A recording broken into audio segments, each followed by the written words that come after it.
Okay, Colby here with PowerHaus Industries again. Some bushings going out the door and some customers looking for a bit of a tutorial on the install. Pretty straightforward.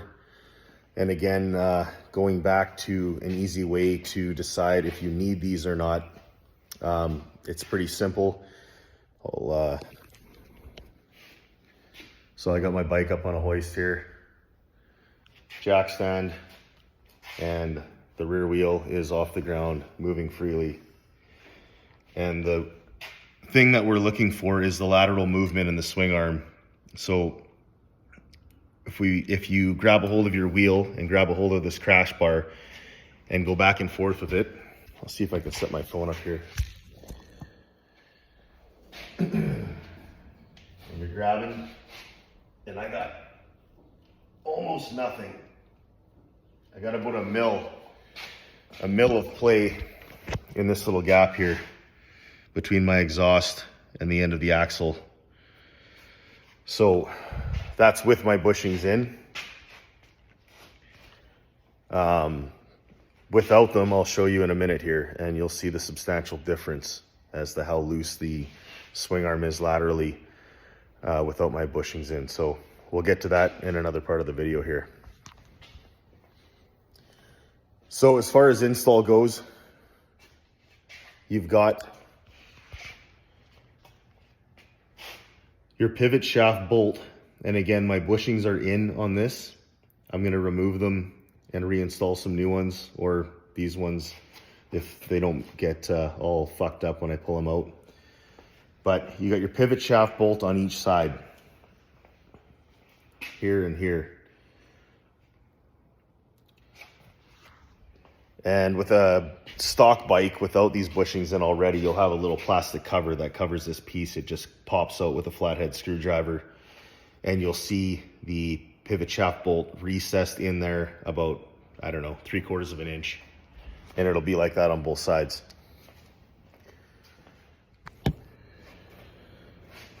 So you'll need some 5/8 tools, various different wrenches and extensions you may or may not need. I'm trying to remember if the factory pivot shaft bolt is 5/8 or not. I believe it is. I'll look at that when my buddy's bike gets here, who doesn't have these bushings installed yet. Like I said, I've had these in my bike for a while now. So anyway, the idea is you want the left side to come off first if possible, because when the left side of the pivot shaft comes off first, there will be some of the pivot shaft exposed if you can't get the right side off. This piece here will come off. You'll have to take your rear passenger peg off, and then this bracket will come off. And then you can get a set of channel locks on the pivot shaft inside there, and we'll get to that shortly here. So here's a better look at, with my bushings in, how minimal the play is. I'm pulling on this pretty hard. I want you to watch. I should have this bracelet off. I want you to watch the movement of the swing arm as I pull back and forth.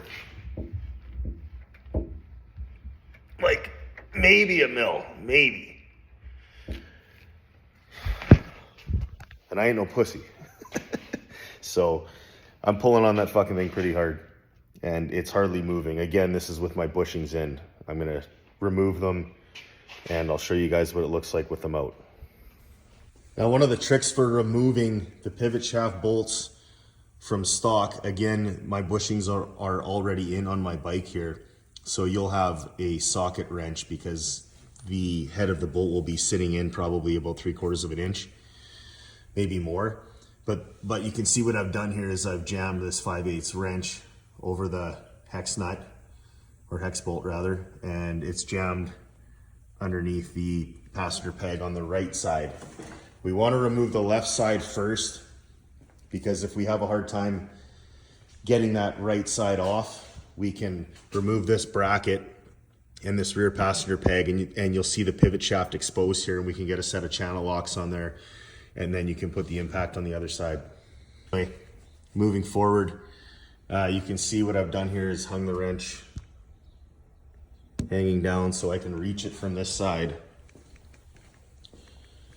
So again, much easier with a partner, but I can reach under, I can hold the wrench on, and then I'm gonna hit this with the impact. All right, so I took my bushings out of my bike as I showed in the other part of the video where they were in, and you could see there was very, very little play, about a mil, maybe less, and I'm pulling on it pretty hard. So I'll show you the difference without the bushings. So this is stock. I'll get you to film right here. That right where the rear axle nut is. Come up a little bit. So you can see the difference. Like that's god awful is what that is. You're talking almost a 1/4 inch of play. So that's the problem. That's that lateral swing arm movement that creates that wobble in the corners. And you can imagine when you're adding road force and G forces and all that and whatnot, that is substantially worse. And this is why I came up with these bushings, is to solve this problem. Okay, so I just installed a brand new set of bushings on my bike. I showed you guys what it was like, how much play was in the swing arm with the stock setup without the bushings. I'm gonna show you again here how tight it is once you have these bushings torqued in. You can see I can't even move it, like maybe 1/2 mil. So from the 5-6 mil of play we had before, obviously, you know, this is gonna handle significantly better. So I highly recommend, if you have that kind of play in your swing arm, you're gonna want these. Hey guys, Colby with PowerHaus Industries here. We're gonna put a set of my bushings in my brother's bike. First step is just to remove the cover, which pops out. You can damn near do it with your nail. And then you've got access to the pivot bolt, or the pivot shaft bolt rather, and that on each side is what needs to come out. Okay, so as I just mentioned, you pop the covers off and you expose the pivot shaft bolt. There's one on each side. And ideally, the easiest way to make your life a lot less cursing is you want to get the left side off first. So from standing behind the bike, just like a horse, the left side. So we want to get this side off first. So my bro is gonna hold the wrench on this side, on the right side. I'm gonna hit the impact on the left side, and we're gonna rattle them out. Hopefully the left one spins out first. Fingers crossed, it doesn't always, but that's what we're going for. So as luck goes, the right side came out before the left. So as you can see here, you've got the exposed hex nut, the bolt spun out, which is not what we wanted, but shit happens. And now we're gonna come in and remove the left passenger peg. So these two bolts, you probably have to take this off as well. So for the four bolts, these are 1/2 inch, and I think that's an 8, and that's a 1/4, 8 mil and a 1/4. So we're gonna spin those out and expose this a little more and go from there. Okay, so we've rattled off the left passenger peg, and we're left with this exposed here. This is the pivot shaft bolt that we want out, and that one on the left tends to be a bitch. So that's the one we're gonna work on. We're gonna tap out. We've removed the hex nut and the bolt from this side.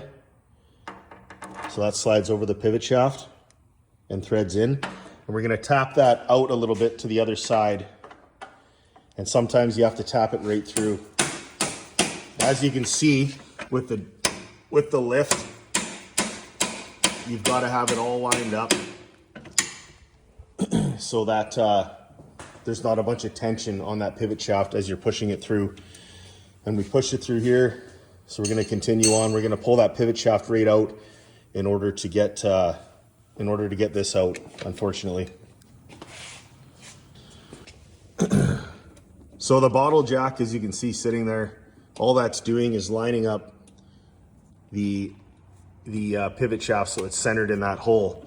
It's all attached and it has surprising amount of play up and down. And you need all those bearings and everything lined up on the inside. It sounds kind of complicated, but it's pretty simple. Once you look through there, you can kind of see if it's lined up or not. Okay, so we pulled the pivot shaft out of the left side of the bike just by tapping it through. And as you can see, if you look through there, everything isn't lined up. So obviously using the jack or the bottle jack, whatever or both essentially, you're gonna wanna line that all up before you see my bro Jamie there is, you can slowly see it kind of coming together. You might have to kind of wiggle the rear wheel around a little bit, but it will go back in without an issue. So we've got the channel locks on the end of the pivot shaft here. Make sure they're on good and tight. And then we're gonna rattle the left side of the pivot shaft bolt off with the impact here.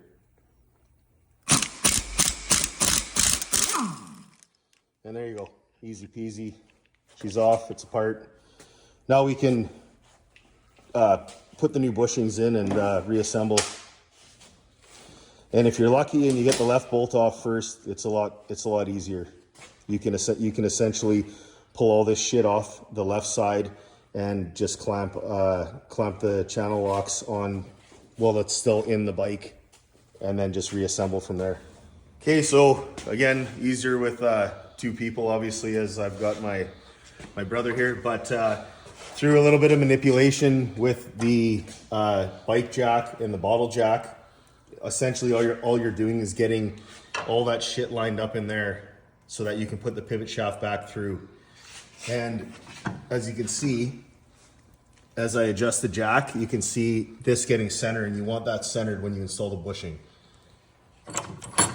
So when you reassemble, you've got your pivot shaft back in place, and each side you're gonna want this centered, but you got to put your rear peg and mount back on first before you put the bushing in, because as you torque it, that's what it's gonna squeeze into. It's gonna squeeze into that mount there. So that goes on first, and then the bushing goes in. Blue Loctite, 55 foot-pounds of torque. Hey, so the bushing obviously adapts to the hex nut. This slides over the pivot shaft on each end, so just line it up, squeeze it in. It doesn't have to be significantly tight. And then all we're looking for is that the pivot shaft is somewhat centered in that hole. This will slide over, and obviously it's not quite centered, but there it goes, slides in. And that's gonna suck right in as we torque that to spec, which is 55 foot-pounds. Don't forget Blue Loctite on the bolt. So like I said from the beginning, it's obviously helpful to have a big lug like that, or even your wife on the other side of the bike. And as you're spinning these in, you want to spin them in evenly. Don't just tighten the shit out of one side, obviously, and then do the other. You want to get them both snug to the point where the pivot shaft is turning from one side or the other, and then we'll go in and torque them after that. But as you can see, we're both going in evenly here, and that's what you want. So we're gonna snug these up to where one side starts turning from my side, and then we'll actually torque it to spec. Okay, so we've got these both to the point they're snug. When I spin the left side or the right side, the other side's turning, and they're pretty good and snug. So we're gonna throw a torque wrench on now. He's holding this side, I'm gonna torque the other side. Again, Blue Loctite, 55 to 60 foot-pounds of torque is about all you'll need.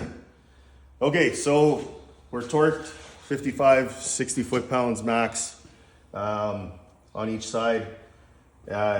Jamie's bike here didn't have as much play as mine, but it still had probably about 3 mil. And as you can see, if you come over here and let's look between the exhaust and the wheel, and there's nothing there. There's nothing there.